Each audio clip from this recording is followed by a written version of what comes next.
केला तो चांगलाच केला. ठेविले अनंत पैसेची राहावे याचा विचार करताना त्याच्या पाठीमागे गेलं तर लक्षात येईल, प्रयत्ने वाळूचे कण रगडिता तेल निघळे. पहिल्यांदा प्रयत्नांची पराकाष्ठा सांगितली आहे. प्रयत्न करून थकला, ठीक आहे, मग असेल माझा हरी देईल खटल्यावर. आणि मग चित्ताची भावना ठेविले म्हणते तैसेची राहावे चित्ती असू द्यावे समान. फार महत्वाची गोष्ट आहे, चित्ती असू द्यावे समाधान. चित्त म्हणजे मन. मन एकाग्र करायचं आहे, मन शांत करायचं आहे. या मनाला त्या भगवंताच्या नामाची गोडी लावायची. समाधानी वृत्ती असेल तर माणसाचं जीवन सुखी होतं. पण आपली वृत्ती समाधानी नाही.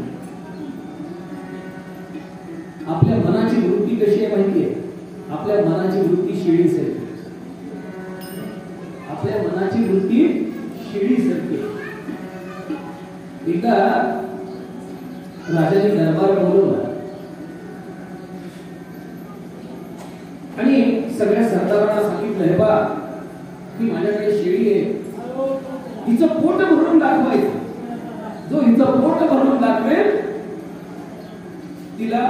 त्याला 21,000 रुपयाचं रोख बक्षीस.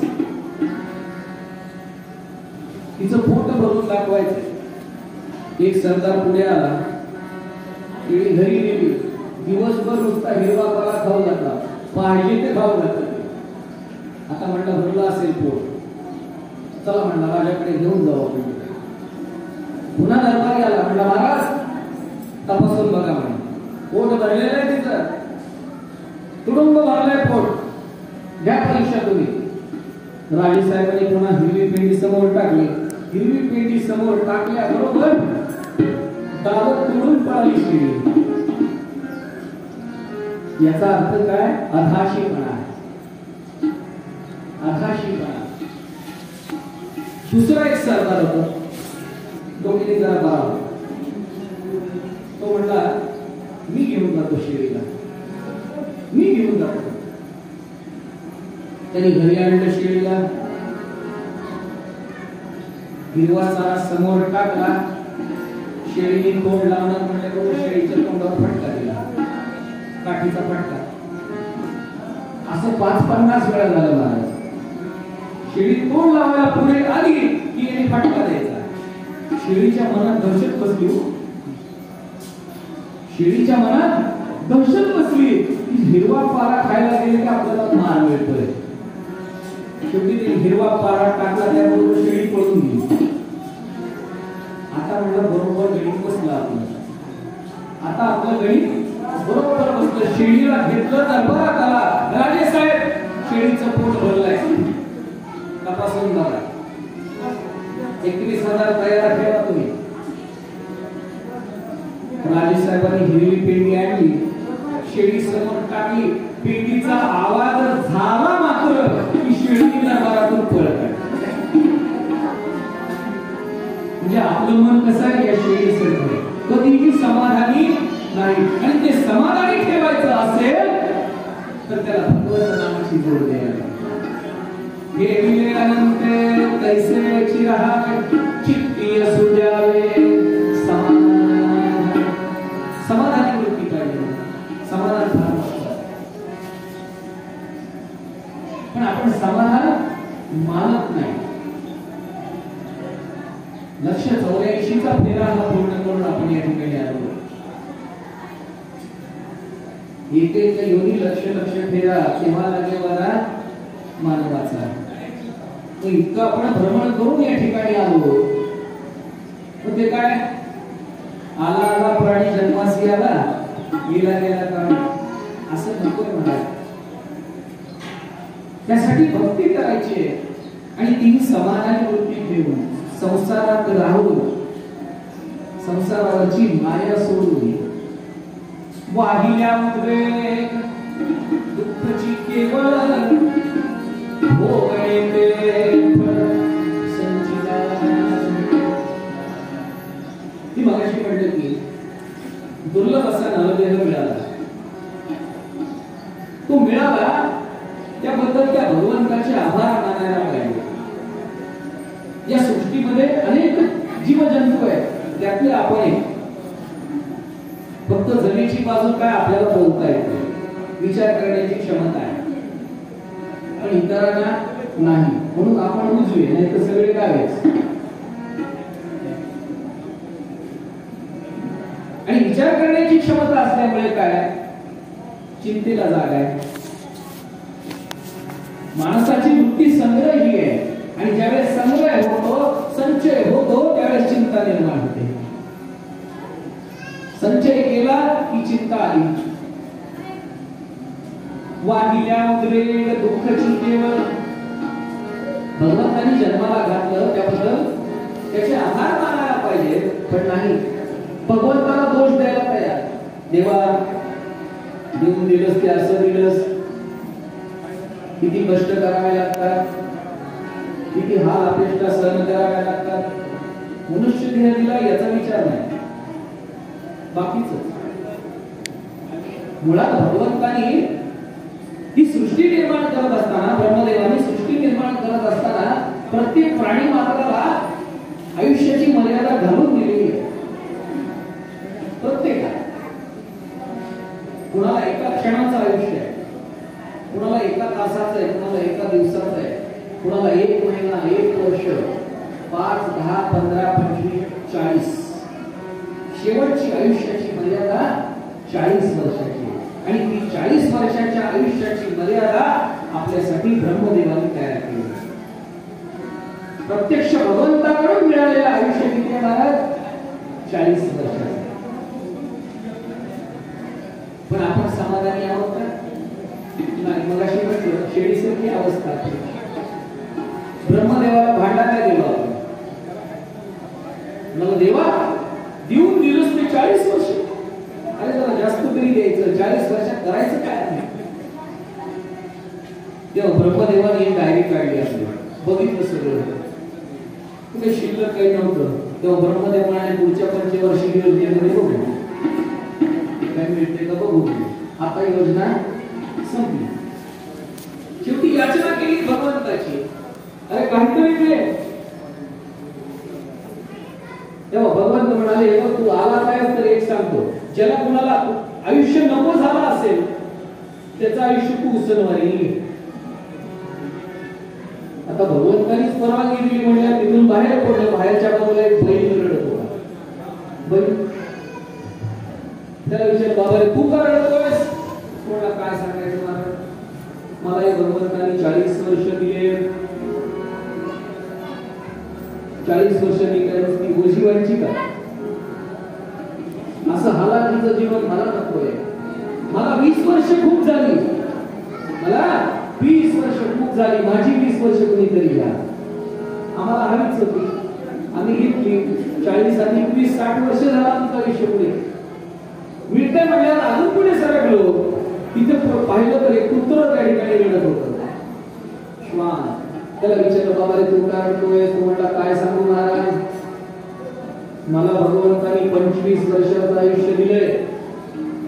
काय करू? ते असले हाड करणारं जीवन मला नको. यांनी हाड करावं, त्यांनी हाड करावं, धोबी का कुत्ता, ना घर का ना घाट का, असलं आयुष्य मला नको. माझे 10 वर्ष कोणीतरी घ्या, मला 15 खूप झाले. आम्हाला पाहिजेच होती महाराज. आम्ही टाकली दिशा. 60चं 70 झालं. अजून पुढे आलो तर तिथे घोबड रडत होत. त्याला विचारलं, बाबा रे तू काय रडतोयस? तो म्हटला काय सांगायचं, माझी तर फार शोकांतिक आहे. तू काय, ज्यावेळेस सारी सृष्टी जागी असते त्यावेळेस मी झोपलेला असतो. सारी सृष्टी जागी असते त्यावेळेस मी झोपलेला असतो, आणि ज्यावेळेस मी जागा होतो त्यावेळेस सारी सृष्टी झोपलेली असते. असं जीवन मला नको. माझ्याकडे 10 वर्ष कोणीतरी घ्या. असं म्हटल्यानंतर आम्ही ते 10 वर्ष घेतले. असं करत करत मूळ आयुष्य 40 आणि उसनवारीने मिळालेलं 40, असं करत करत आमच्या आयुष्याची मर्यादा 80 पर्यंत येऊन थांबली. पंढरीनाथ पाहिल्या उद्वेग दुःखची केवळ उद्वेग पाहिला ना आता दुःखाला सामोरं जावंच लागतंय. 40 मिळाले गप बसला तर बरं झालं असतं पण नाही. उसनवारीने घेतलं आता फेडायचं उसने पैसे घेतले. तसंच आहे उसनवारीचं आयुष्य. पहिले 40 वर्ष पहा मनुष्याचे आयुष्य बघा 40 वर्षाचं ऐश्वर्या खाओ पिओ मजा करो विनापाश. नंतर चालू होतो अरे संसार संसार जसा कवा चुयावर आधी भागाच कळते ती बाहेर नंतर चालू होतो मला संसार चालू होतो.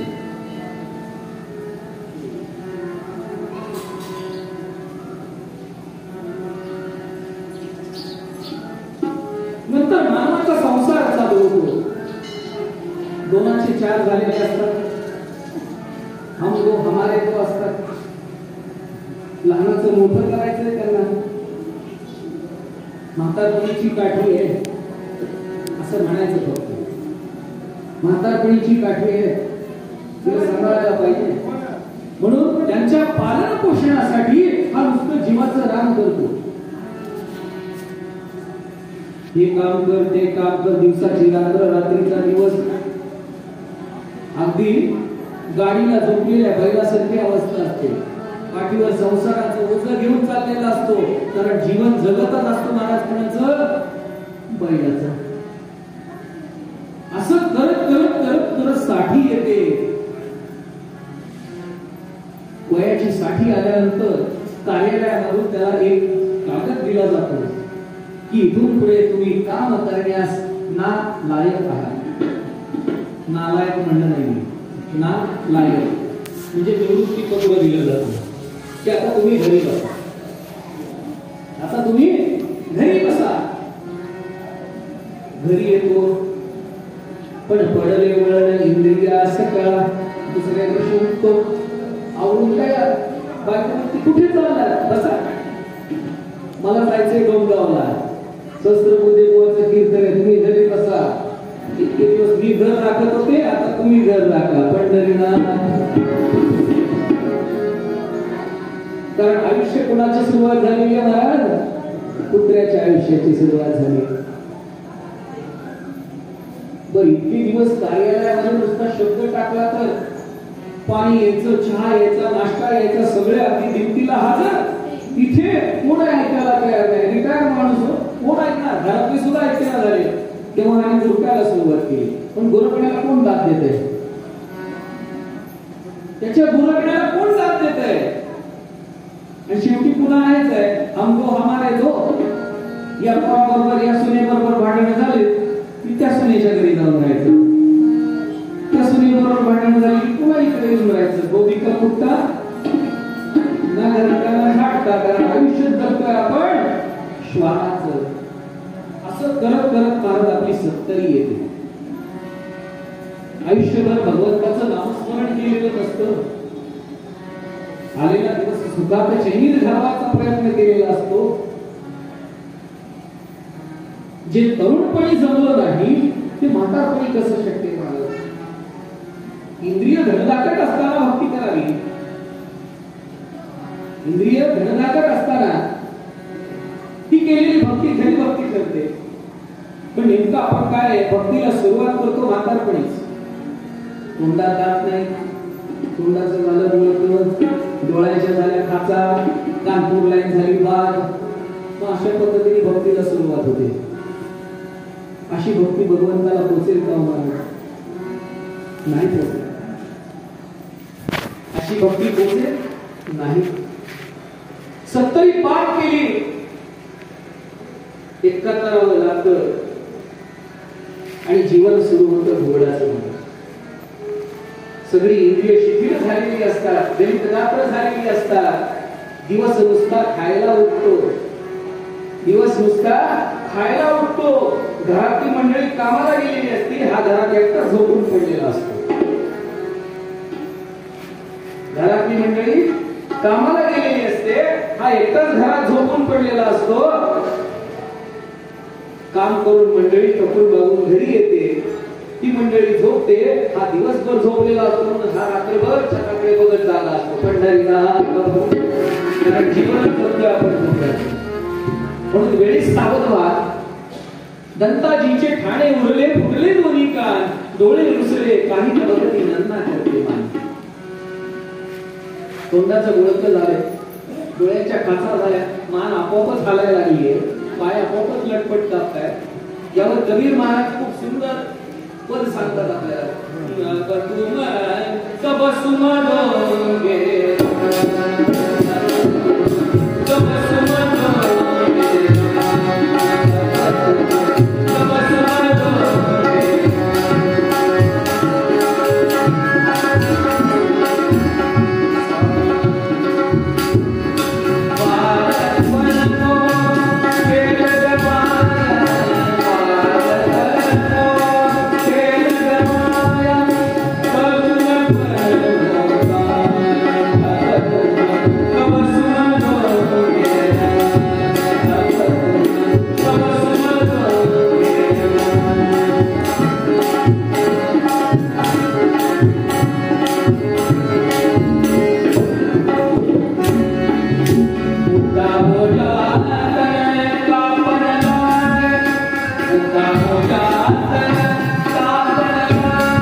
लहानपण खेळण्यात जातं, तरुणपण मोह काम. तरुण वयात पुस्तक काम काम काम, राम अजिबात नाही. शेवटी म्हातारपण येतो.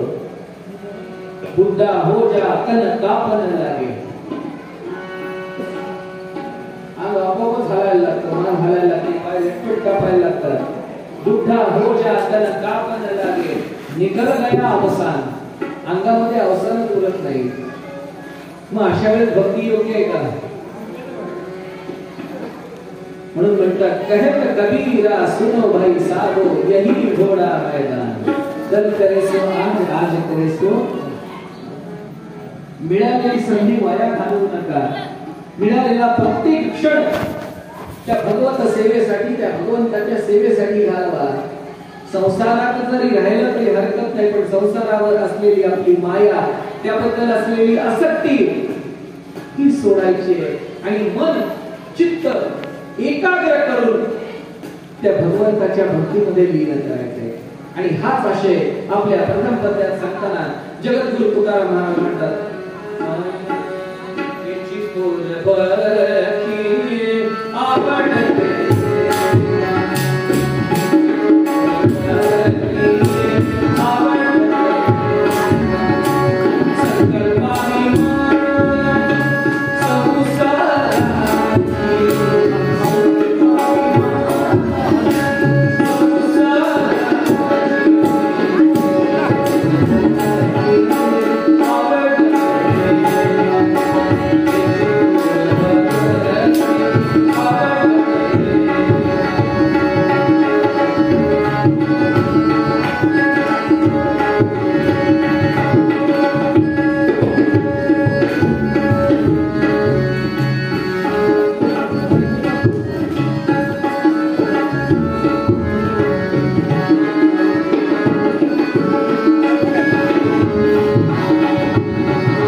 कीर्तनामध्ये आल्यानंतर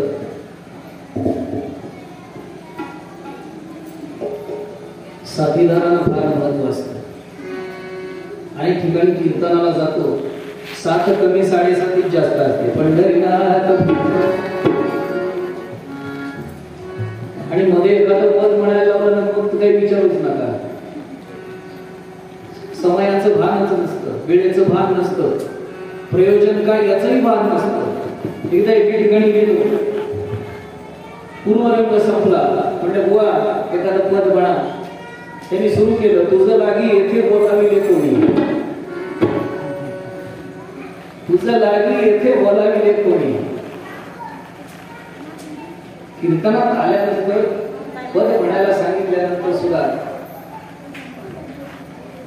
त्या बुवानी घेतलेल्या अभंगाला साजेसं पद असावं. आज खूप सुंदर पद सादर केले, तर जोरदार काय आणि तितकीच तोला मोलाची तबल्याची साथ आहे.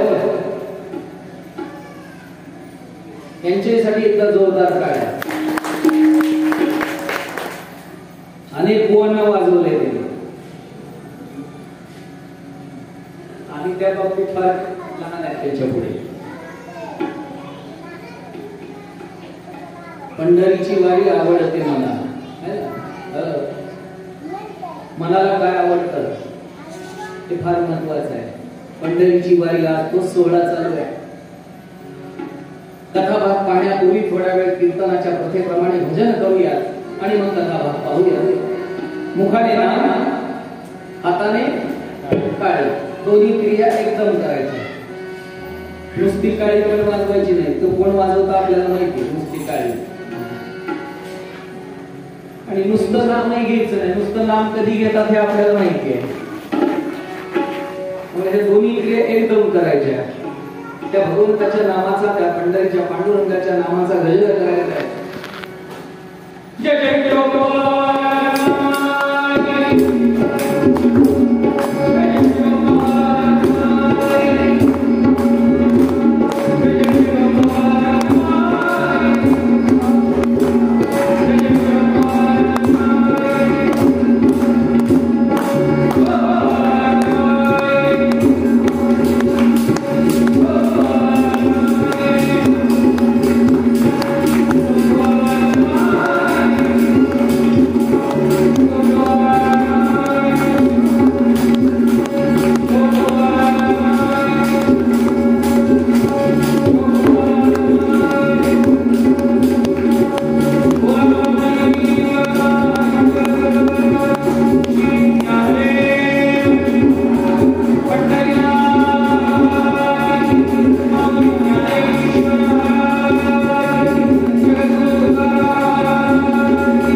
कथा कीर्तनामध्ये गजर अपेक्षित आहे. आज दुपारचं कीर्तन आहे म्हणून काही नाही, संध्याकाळचं कीर्तन असले की हमखास गजर करावा लागतो. मोठा 4 भाग गेलेले असतात, थांब मिळाले की ब्रह्मानंद निकाली लागते. त्यांना जागर करण्यासाठी म्हणून गजर करावा लागतो. असो, कथा भाग पाहूया. असाच एक एकादशीचा दिवस आणि पंढरीच्या वाळवंटामध्ये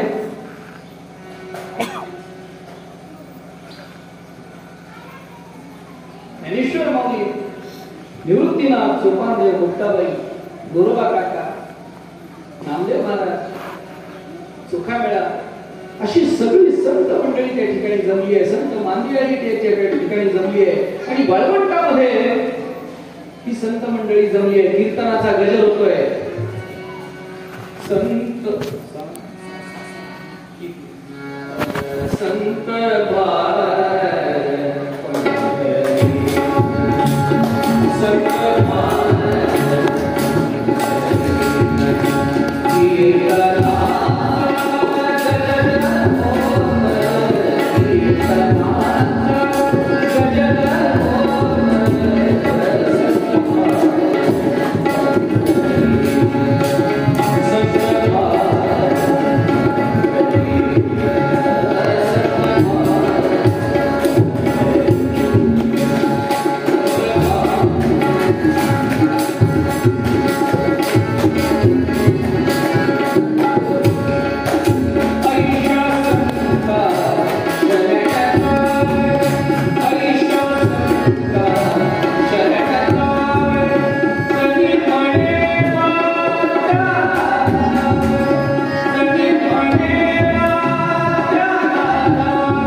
नामदेवरायांचं कीर्तन चालू.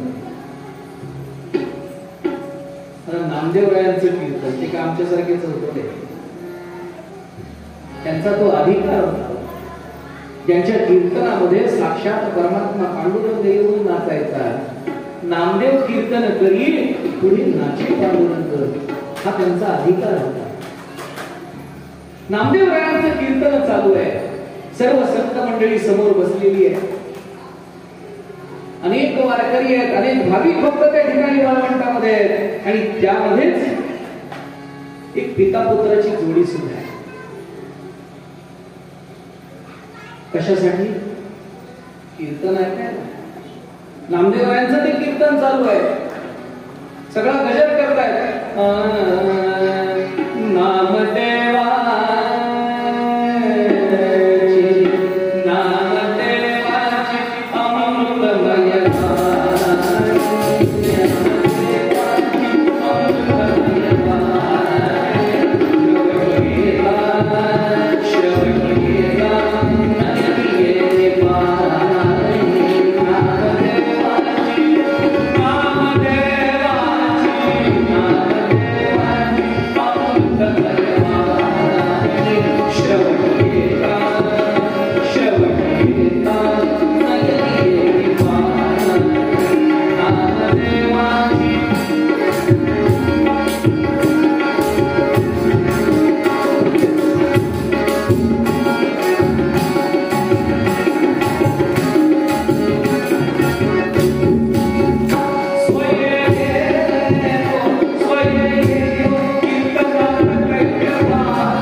नामदेव महाराजांचं कीर्तन ते पांडुरंग येऊन नाचतोय.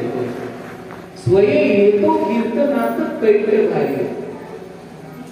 कैटभ नावाच्या राक्षसाचा वध केला म्हणून भगवंताला कैटभारी म्हणतात. रावणाचा वध केला म्हणून रावणारी म्हणतात. मूल राक्षसाचा वध केला म्हणून मुरारी म्हणतात. कंसाचा वध केला म्हणून त्याला कंसारी म्हणतात. फक्त हे लावायचं नाही पुजाऱ्यासाठी. पूजा ज्याचा आचार आहे असा तो पुजारी. इथे साक्षात भगवंत येऊन नाचतो. ही नामदेवरायांच्या कीर्तनाची महती. कीर्तनाला अनेक लोक जमले. पिता पुत्राची जोडी आहे. कीर्तन ऐकायला नाही म्हणा. जातीनी दरोडेखोर, जातीनी दरोडेखोर या कथा कीर्तनाला आपल्या गावाकडून कोण कोण आलंय ते पाहण्यासाठी, त्यांना कुठे गाठायचं, कसं लुटायचं हे ठरवण्यासाठी. आणि लहान मुलाला आणलंय धंद्याचं ट्रेनिंग द्यायला. लहान मुलाला कशाला आणलंय? धंद्याचं ट्रेनिंग द्यायला. साहजिक आहे ना, आपला व्यवसाय पुढे जाऊन कुठेतरी सांभाळायला पाहिजे. डॉक्टरचा मुलगा डॉक्टरच झाला पाहिजे. वकिलाचा मुलगा वकीलच झाला पाहिजे, त्याच पद्धतीने आपलंही कुठेतरी पुढे चालू असावं म्हणून मुलाला ट्रेनिंग द्यायला आणलं. शेवटी ते पालक तो सगळा माहोल पाहिला, तो सगळा असमंत पाहिला. नामदेव महाराजांचं कीर्तन चालू आहे, बालकाने विचारलं, बाबा हे काय चाललंय? ते लाल पगडी घातलेलं काय बडबड करतोय, गळ्यामध्ये काय फळी घेतलीये, मागे लोक काय भांडी वाजवत आहे, याला काहीच माहित नाही हो. बालक ते निरागस बालक ते. आता उत्तर व्यवस्थित द्यावं की पण व्यवस्थित उत्तर देतील की वडील कुठले म्हणजे तुला इथं आणलंय कशाला, ज्याच्यासाठी आणलंय त्याच्याकडे लक्ष दे. हे असलं कीर्तन प्रवचन हे रिकामटेकडेपणाचं काम, इकडे लक्ष देऊ नको तरी मला. आता वडिलांनी सांगितलं पण मुलाला पटलं पाहिजे, आणि वडील मंडळी हे सगळंच व्यवस्थित सांगतील असंही नाही, सगळंच बरोबर सांगतील असंही नाही. एकदा झालं काय,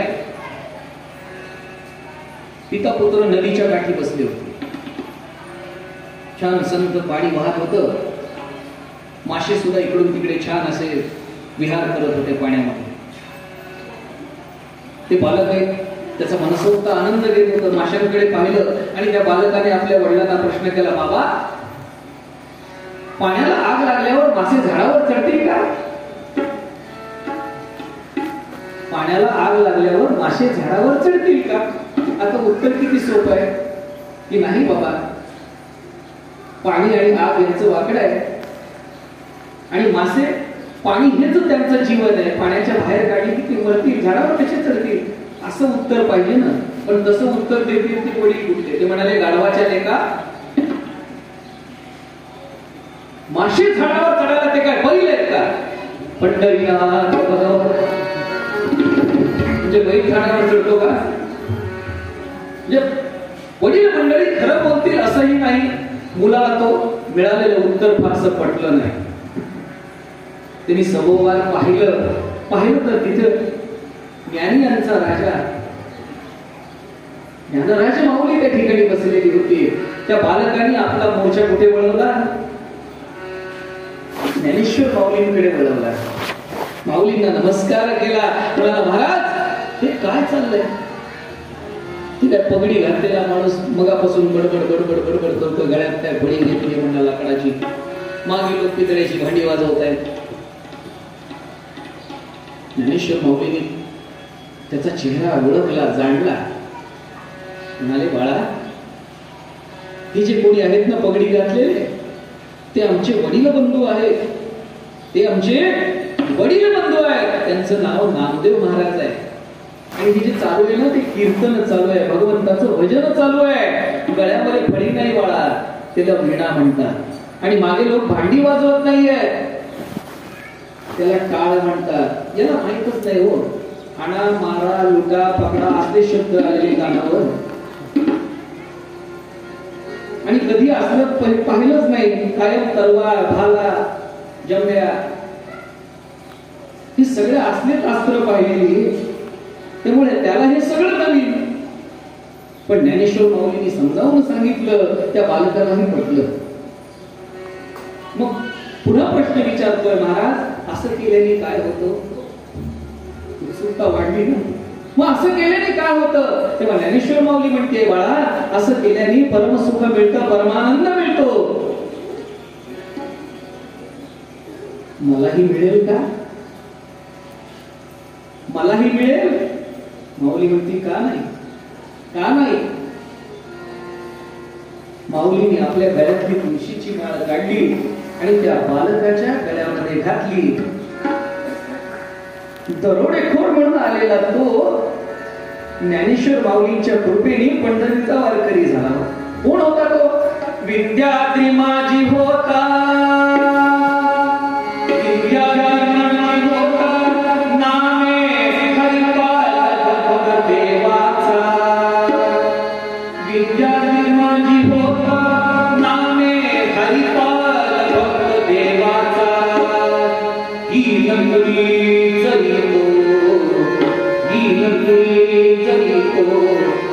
विठ्ठल विठ्ठल सदा देवाचा.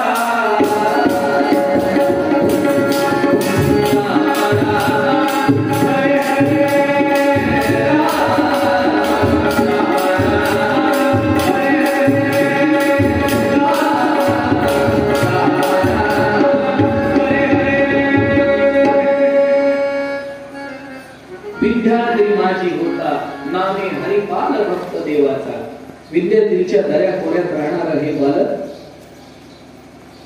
व्यवसायाने दरोडेखोर असं हे बालक पंढरीचा वारकरी झालं. नित्य नेमाने पंढरीची वारी करू लागला. हे सगळं झालं खरं, ज्याच्यासाठी आणलं होतं ते राहिलंच बाजूला. हे पोरगं वारकरीच बनलं. बापाला आला राग,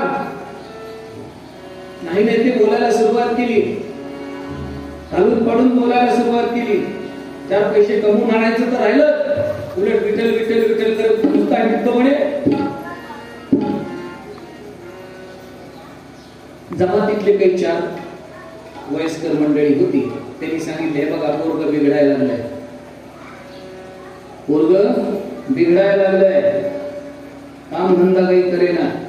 तेव्हा असं करा, त्या पोराचे 2चे 4 करा, लग्न लावून द्या म्हणजे सुधरेल. पहा, वाया चाललेलं पोरग लग्न लावल्यावर सुधरतं. कुणी सांगितलं? पंढरीला. स्वतःला कळेना, आपण आणून बसवायचं घरात, ते अवघड आहे. शेवटी जमातीतल्या लोकांनी सांगितल्यावर त्याचे 2चे 4 केले. हो, लग्न लावून दिलं, आता तरी सुधरेल, काम धंद्याला लागेल. पण याचं चालू, पांडुरंग हरी वासुदेव हरी, पांडुरंग हरी वासुदेव हरी, पांडुरंग हरी वासुदेव हरी, चालूच आहे. वैतागले. नवीन आणलेली ती लग्न करून घरी वडील माणसं असल्यामुळे तिलाही काही बोलता येत नव्हतं. बिचारी एका कोपऱ्यात बसून राहायची. नुसती चिंता वडिलांना लागून होती. शेवटी चिंता करत करत ते पिकलेलं पान गळून पडलं. वडील गेले, त्यानंतर सगळी सत्ता त्या हरिपालाच्या बायकोच्या हातात आली. जशी सत्ता हातात आली, तिने आपल्या तोंडाचा पटका चालू केला. बायका कशा बोलतात हे मी वेगळं सांगायला नको. इथल्या नाही, आमच्या इथल्या पंढरीनाथ बाबा. नुसता तोंडाचा पट्टा चालू केला. कमवायची अक्कल नाही, मला घरात आणून ठेवलंय. जनाची नाही तर मनाची तरी ठेवा. रोज रोज रोज हेच, सकाळ दुपार संध्याकाळ रोज हेच. शेवटी बायकोच्या त्रासाला कंटाळून त्यांनी घर सोडलं. मजल दर करत हा निघाला. तू पुन्हा पंढरीच्या वाळवंटी येऊन दाखल.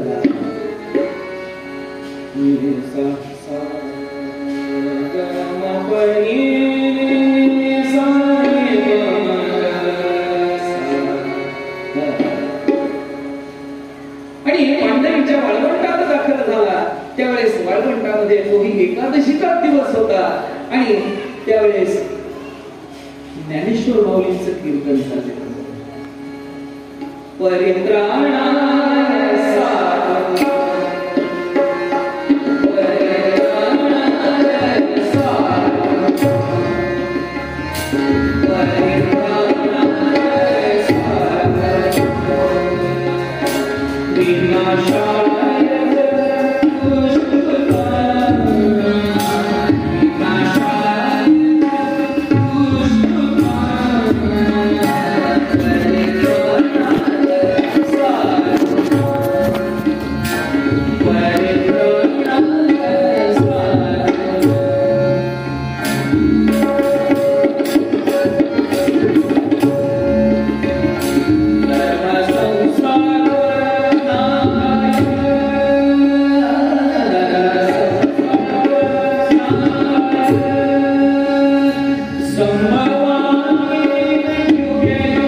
धर्मस्य ग्लानिर्भवति भारत अभ्युत्थानम् अधर्मस्य तदात्मानं सृजाम्यहम् परित्राणाय साधूनां विनाशाय च दुष्कृतां धर्म संस्थापनार्थाय संभवामि युगे युगे. गीतेच्या या श्लोकावर संत ज्ञानेश्वर माऊलींचं कीर्तन चालू आहे.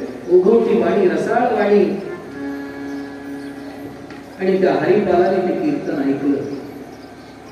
महाराज सांगत होते, ज्या वेळेस धर्माला ग्लानी येईल, ज्या वेळेस धर्म संकटात येईल, धर्म बुडेल, अशी ज्या वेळेस परिस्थिती निर्माण होईल, त्या वेळेस मी अवतार घेईन आणि धर्माचं रक्षण करेन. हे हरिपालाने ऐकलं आणि मनामध्ये ठरवून टाकलं, बस जीवन जगायचा मार्ग सापडला नाही आपल्याला. भगवंतानी जसं केलं ना तसंच आपण करायचं. आपणही भगवंतानी जसं दुष्टांचं निर्दालन केलं ना तसंच आपण करायचं. दुर्जनाला मारायचं आणि सज्जनाला सोडून द्यायचं. पण आता दुर्जन आणि सज्जन काय कपाळावर लिहिलेलं असतं. दुर्जन आणि सज्जन हे काय कपाळावर लिहिलेलं असतं. शेवटी भोळ्या बाबड्या मतीने तरी ठरवून टाकलं, कपाळी मुक्का आहे, उभी चंदनाचा टिळा आहे, गळ्यात तुळशीची माळ आहे, पंढरीला नेमाने जातोय तो सज्जन, यातलं काहीच करत नाही तो दुर्जन, यातलं काहीच करत नाही तो दुर्जन.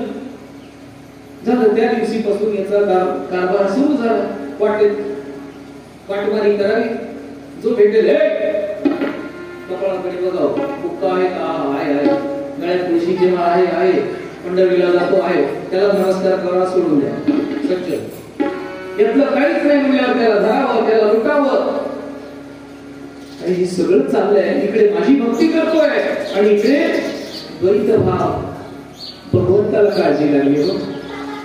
हे कुठेतरी थांबलं पाहिजे. इकडे माझा भक्त बनवतोय आणि सज्जन आणि दुर्जन हा तुझा भाव का? भगवंताला काळजी. पण योग्य वेळेची भगवंत वाट बघून होती. वेळ आली की त्याला आपण सांगूया. असाच हा हरिपाल एके दिवशी वाटमारी करण्यासाठी म्हणून जंगल वाटेवर बसलाय आणि तेवढ्या त्याच्या कानावर गजर ऐकवला. जय जय विठोबा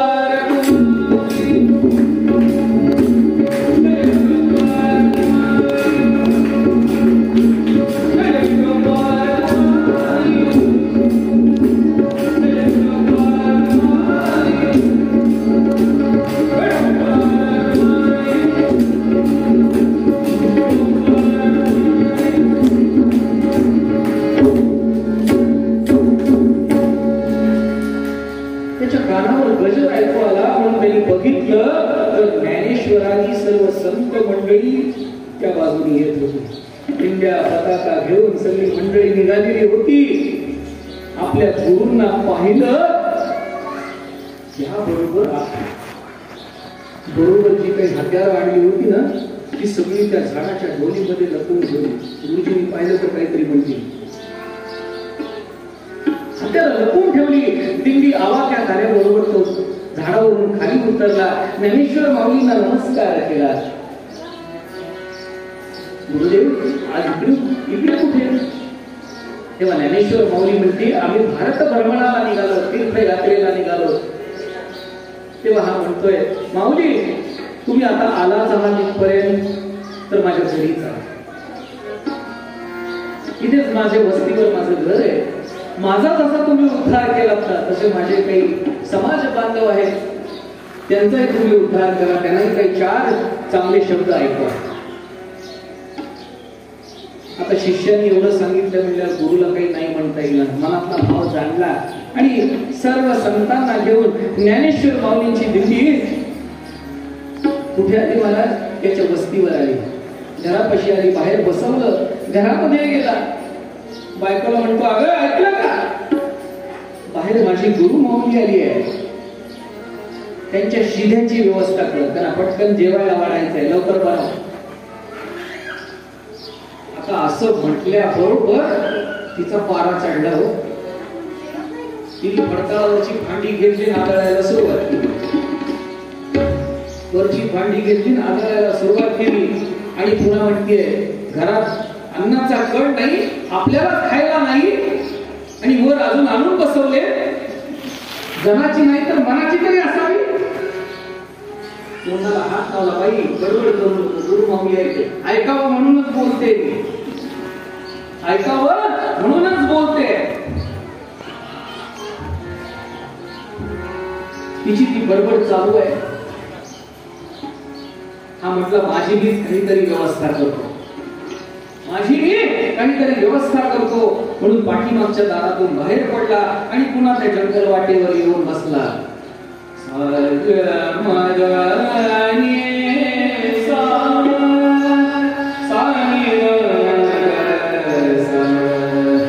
झाडावर बसलाय आणि भगवंताची प्रार्थना करतोय. भगवंता, गुरु माऊली घरी आली आहे, त्यांच्या शिजाची व्यवस्था करायची आहे.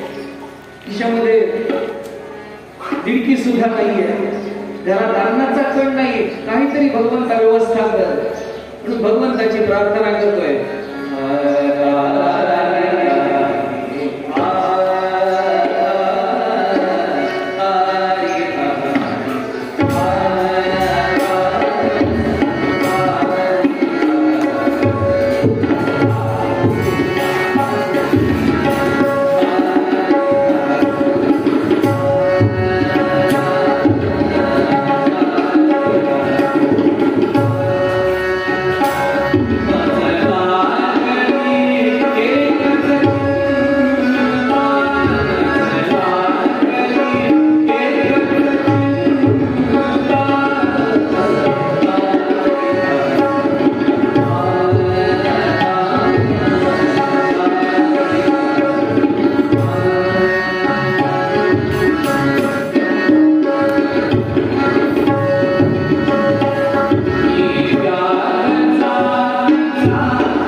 खिशामध्ये पैसा नसल्यानंतर सुद्धा काय अवस्था होते.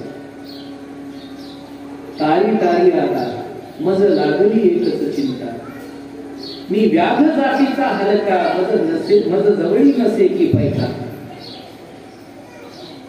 ती पावली खिशात पावली सुद्धा नाहीये, मग काय अवस्था होते. ही पावली प्रत्येक ठिकाणी पावला पावलावर येणारी आहे. बघा, एक सुंदर श्लोक आहे. गाठी जयाच्या कधी पावला,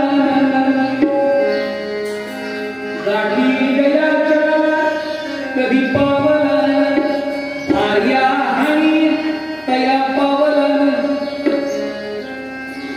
आर्या हानी तया पावला, तीर्थासी गेला न जन पावला, हरी तयाला कधी पावला न पंढरीनाथ. पावली आता बंद झाली, पूर्वी होती, आता रुपया चालू आहे, पण त्यालाही काही किंमत नाही. पूर्वीचं रुपयाचं नाणं पाहिलं, पूर्वी रुपयाच्या नाण्याच्या पाठीमागे 2 कळस दाखवलेली होती. आता रुपयाचा कोकळा बघा काय, याचा अर्थ काय माहिती का? पूर्वी रुपयाची किंमत तेवढी होती की 1 रुपया दिल्यावर 2 कळस तरी मिळायची. आता रुपया दिल्यावर काहीच मिळत नाही. पण आता रुपया दिल्यावर काहीच मिळत नाही म्हणून ठेंगा दाखवायचा. याला म्हणायचं रुपयाचं झालेलं अवमूल्य नाही. खिशात पैसा नाहीये म्हटल्यानंतर बायको सुद्धा विचारत नाही. गाठी जयाच्या कधी पावलानं, भार्या हानी तया पावलानं, पावलं पावलं तीर्थासी गेला न जन पावला हरी तयारा कधी पावला. हा भगवंताची आराधना करतोय. भगवंता गुरुमाऊली आली आहे, चिल्याची व्यवस्था करायची आहे. आणि नेमकं भगवंताई याच वेळेची वाट बघून होते. म्हणाले आता सापडला भगवंता. मनातला जो काही त्याचा भाव आहे तो दूर करण्यासाठी हीच वेळ योग्य आहे. म्हणून भगवंतांनी केलं काय? व्यापाराचा पोशाख केला. भरजरी पोशाख अंगावर चढवला, पगडी घातली, घाई बोटात 10 अंगठ्या घातल्या, गळ्यामध्ये मोत्याच्या माळा, सोन्याचे हार घातले, हाताला पाया मारला. भगवंत सजताय, बरोबर काही सुवर्ण मोहरा सुद्धा घेतल्या. ही सगळं सजणं धजणं चालू आहे. रुक्मिणी माता तिच्या डोळ्याची मूर्ती आहे. काय चाललंय? आज स्वारी नटून फुटून चालली कुठे? आणि तेही मला न सांगता. शंकेला थोडी जागा निर्माण झाली. रुक्मिणीने अडवलं त्यावेळेस भगवान म्हणे मी तुला सांगणारच होतो, मी चाललोय माझ्या भक्ताकडे, तुला यायचंय का? म्हणाली का नाही? एवढा भरजरी पोशाख घालून कोणत्या भक्ताकडे चालले ते तरी मला बघू दे. मी पण येणार आहेस का? भरजरी वस्त्र घाल, दाग दागिने घाल, तसंच नसले तर एकावर एक घाल, नको शिखांत दागिने घाल, जेवढे असतील नसतील तेवढे घाल. हो काय एकदा सांगितलं ना. आता रुक्मिणी माता बरोबर येणार आहेत म्हणल्यानंतर भगवंतांनी रथ काढला. रथाचं सारथ्य भगवंत करतायत, मागे रुक्मिणी माता बसली आहे आणि तो रथ भरधाव निघाला कुठे? त्या जंगल वाटेकडे, जिथे तो हरिपाल झाडावर बसलेला होता. रथ येताना दिसला, घोड्यांच्या टापाचा आवाज ऐकू आला. मनामध्ये विचार करते, वा भगवंतांनी माझी प्रार्थना ऐकली, सावज पाठवलेलं दिसतंय. कृपाळू येतो भगवंत, सावज पाठवलं. पुन्हा मनामध्ये विचार करतोय, अरे सावज पाठवलं खरं, सज्जन निघालं तर काय करायचं? सज्जन निघालं तर काय करायचं असा विचार करतोय. सावज आवाक्यात आल्याबरोबर त्यांनी झाडावरून दन दिशी उडी मारली आणि त्या घोड्याचा लगाम आपल्या हातामध्ये घेतला. पुढे चाललायस? भगवंताला प्रश्न करतो, कोण आहेस? म्हटलं भागानगरीला चाललोय, हो मथुरेवर आलोय. काय? हिऱ्यांचा व्यापारी आहे म्हटला मी, हिऱ्यांचा व्यापारी आहे. आणि भगवंताला प्रश्न आहे, पाहिले का पंढरपूर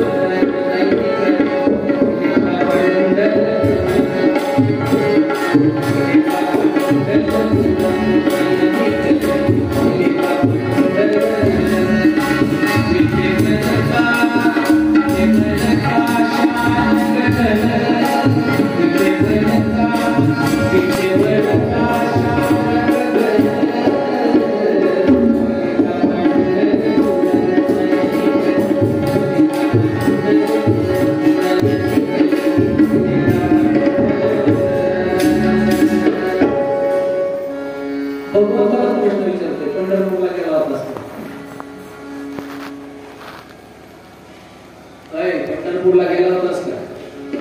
तर भगवंताने करायची फिरकी घ्यायची ठरवलं. म्हणजे कसलं पंढरपूर, कुठलं पंढरपूर? पांडुरंगाला भेटलाच का नाही? भगवंत म्हणजे कसला पांडुरंग? तो काळा, आतून काळा वरून काळा. भगवंत आपलीच निंदा नावस्ती स्वतःच्या मुखाने करताय. तो आतून काळा वरून काळा. अरे ज्यांनी मावशीला मारलं, ज्यांनी मामाला मारलं, तो आई बाबाला ज्यांनी तुरुंगात डांबलं, तो भगवंत स्वतःची निंदा नावस्ती करतायत. जसे जसे बोलतायत तसं तसं याचा पारा चढतोय.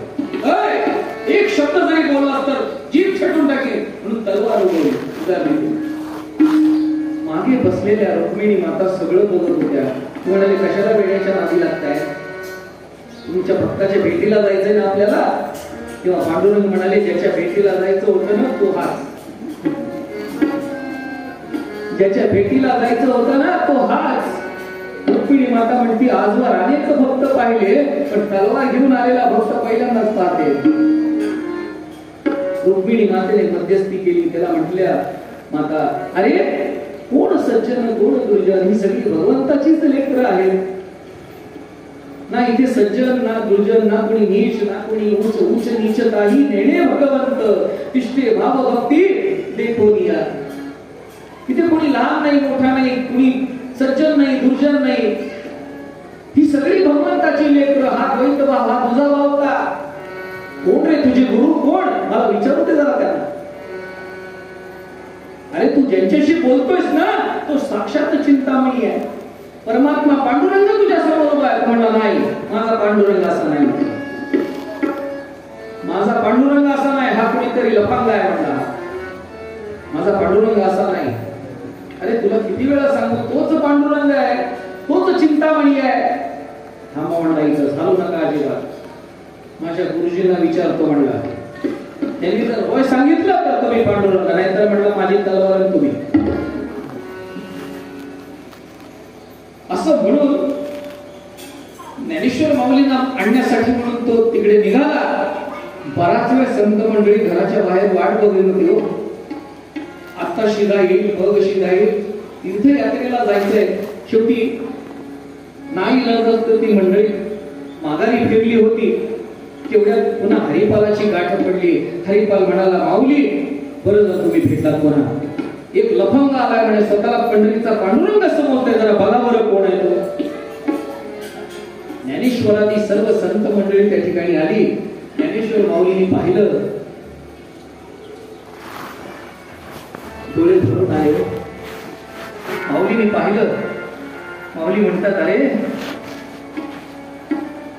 ज्याच्या भेटीसाठी आम्ही हजारो मैल चालत येतो तो साक्षात परमात्मा पांडुरंग तिथे उभा आहे. तुला दर्शन दिलंय काही बोलला नाहीस ना रे. तो म्हणला काही बोलायचं शिल्लक ठेवलं नाही. नाही ते बोलतोय. नाही नाही ते बोलतोय. अरे साक्षात चिंतामणी तुझ्या समोर उभा आहे. तो म्हणला असा कसा पांडुरंग म्हणला. शेवटी सर्वांनी त्या भगवंताची प्रार्थना केली.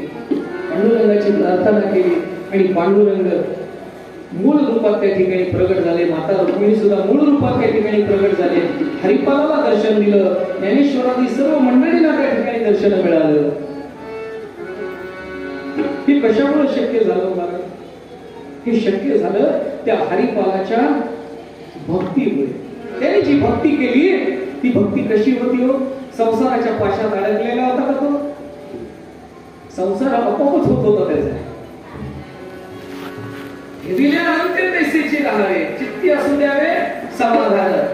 याची थोर भक्ती आवडते देवा संकल्पावी नाही संसाराची. आपोआप संसार होत होता. सगळं भार त्या भगवंतावर. करता करविता तो आहे. मी फक्त निमित्त मात्र आहे. आलेला मिळालेला प्रत्येक क्षण त्या भगवंत नामात घालवायचा. आणि तसं केलं तर त्या भगवंताची प्राप्ती होते. आणि तशाच प्रकारची भक्ती भगवंताला अपेक्षित आहे. आणि हे सांगताना प्रथम पद्यात जगद्गुरु संत श्रेष्ठ तुकाराम महाराज म्हणतात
आज योगीराज कल्याण स्वामी महाराजांचा पुण्यतिथी उत्सवाचा कार्यक्रम आजपासून सुरू झाला. पहिली सेवा महाराजांची चरणी या ठिकाणी रुजू झाली. आपण सर्वजण या ठिकाणी आलात. श्रोते मायबाप, माझे वेडे वाकडे बोल आपण ऐकून घेतले त्याबद्दल आपणा सर्वांचेही आभार. या रथाची दोन चाक तुमचे दोन चालतच नाही. दोघांचे मनस्वी आभार मानतो. तबला वादक, हार्मोनियम वादक, त्याचबरोबर